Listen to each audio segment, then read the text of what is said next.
Hello, hello mga guro! Welcome back muli sa Guro Tayo TV.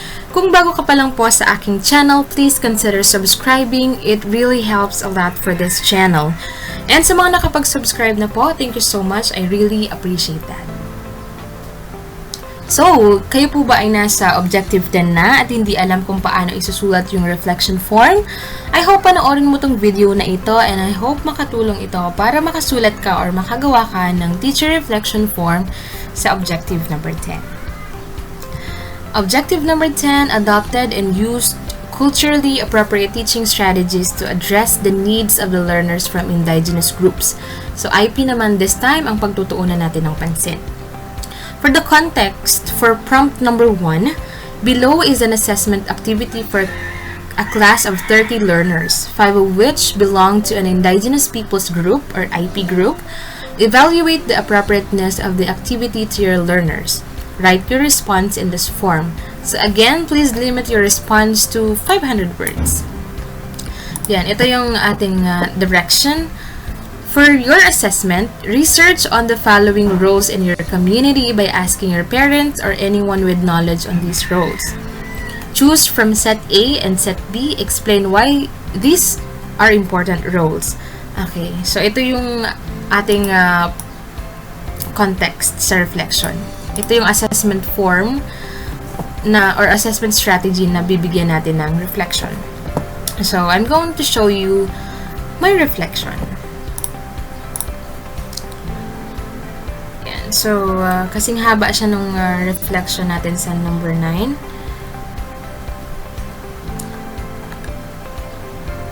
Okay, for my first paragraph, sinabi ko dito or in-explain ko muna yung task.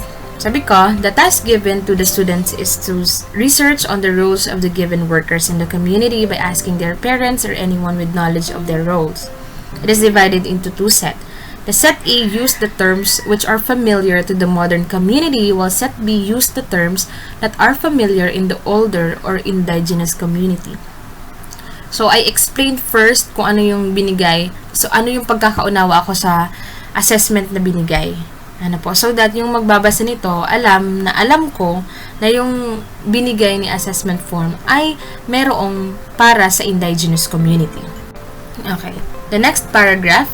For my classroom with the presence of indigenous students, this type of assessment promotes culture, sensitivity, fairness, inclusivity, contextualization, and is very much with respect to how IP students must be addressed appropriate.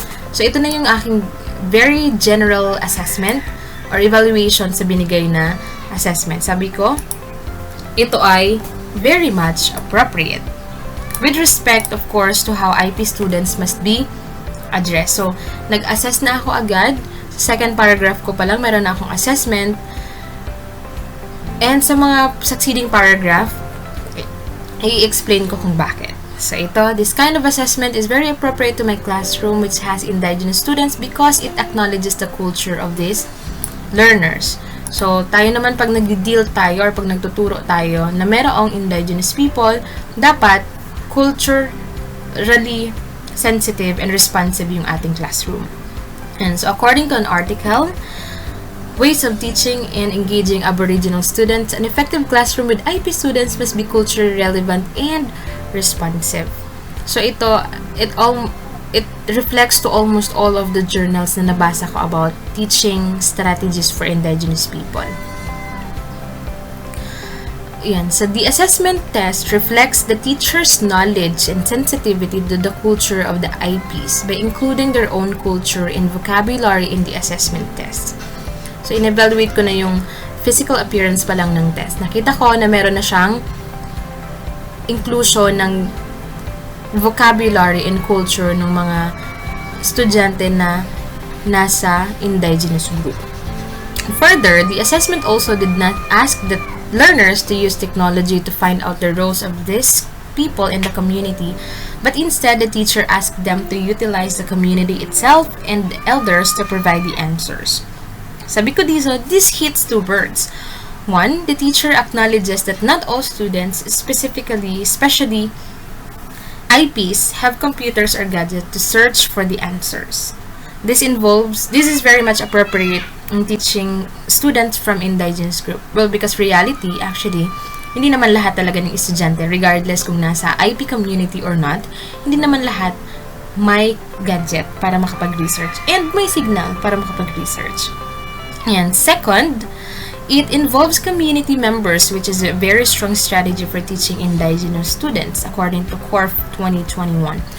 So, yun yung unang strategy na dapat ini-employ ng teacher kapag nagtuturo sa mga estudyanteng indigenous. Kasali lagi yung environment, yung family, and their culture. Kasi sila, they are taught to function in the community, in society. So, this kind of assessment also, respective of the culture and the stronger presence of contextualization in our curriculum, shows that the teacher did not limit the IP learners to their own culture and vocabulary, but also introduced the culture and vocabulary of non-IP community, and same goes for the non-IP students in the classroom. So, sabi ko dito, yung assessment din na ito, well, respective of the culture and the stronger presence of contextualization, diba? Contextualization, under it has the localization and indigenization. It's the use of indigenous materials or materials found in the locality. Yun. So, ito rin ay, yung assessment natin hindi lang nakafocus sa vocabulary ng IP, kung hindi, ini-introduce din sa kanila, ano ba yung counterpart nung mga terms na yon sa IP, sa mga non-IP community. So, that's why very, very, very appropriate talaga yung assessment. Well, for me. Yan. So, furthermore, the type of assessment given also develops the HATS or higher order thinking skills in my class. According to various articles, in order for the students in the indigenous group to thrive, a teacher must set high standards for them and expect them to succeed. Isa pa ito sa teaching strategy na dapat i-employ, actually, in teaching students with in IP group. Dapat we set higher standard for them and expect them to succeed. Hindi natin sila ililimit sa kung ano yung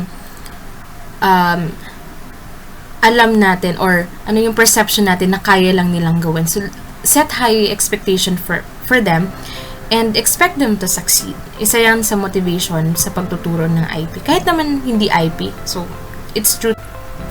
Now that we're done with our evaluation on the appropriateness of the given assessment tool or assessment strategy, sunod naman yung ating reflection as a teacher. Okay, as a teacher, sabi ko dito, as a teacher, sometimes we forget that there are IP students who are in the mainstream class who need a unique approach of teaching and assessment. This shows in many research studies that tell us that the needs of these children are not being addressed. Actually, totoo po yan. If we read articles and studies regarding the education or academic standing of the IP students, sinasabi nila na hindi talaga na a-address yung needs ng mga batang ito. So, however, there are revolutionary movements for indigenous people, especially in the basic education. Our curriculum advocates inclusivity, fairness, and culture sensitivity to all students and to the groups they belong. So, makikita natin yung mga nilalabas ngayon ng mga memos from the central office, which are really encouraging every students to access the quality basic education. So, kaya mayroon tayong ALS. Dito naman, ang dami nating mga framework na ina-adapt ngayon which are suitable to all types of learners, especially sa mga indigenous people. Ayan. These are some examples of those memorandum. And next, the assessment given is an example. As example in this reflection form is one way of showing us how to provide a proper and valid assessment test to all our students irrespective of their community group. So regardless of their community group, we should give them fair assessment methods. It also shows how different the IP students may look at things and concepts learned in school. For the IPs, the elders and community are very fundamental to their existence, and therefore, for the teaching, instruction, and assessment to be successful for this type of learners, the tasks for the task of the learner must allow them to function in society and enable them to utilize their own culture and environment. So yun yung parang kumbaga message or reflection na based on the evaluation na ginawa ko nung sa mga unang paragraph. And for my last paragraph, to retrospect, we should always remember that assessment strategy must be in consonance with the teaching strategy in order to really assess if the objectives based on the competencies prescribed by our curriculum are being carried out in our lesson. In order to address the learning needs of our students in indigenous groups, we must make all parts of our lesson a culture sensitive, inclusive, and conducive for them, bearing in mind that these students are the future of our country. So as you can see, yung aking last paragraph ay nagre-resonate sa ating first paragraph. So, and also our references.